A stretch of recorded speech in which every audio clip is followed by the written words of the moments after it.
बानी जौना रानी बगुमान करता रे बेटा ओहु रानी पर राज के छोड़ले बानी जौना रानी बगुमान करता रे बेटा ओहु रानी पर राज के छोड़ले बानी झूठा खो झूठा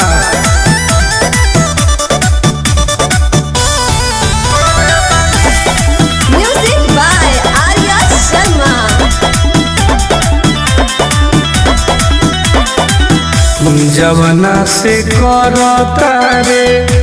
तेहू तो प्यार रे हम कर पहिल का हम ही रही यार रे।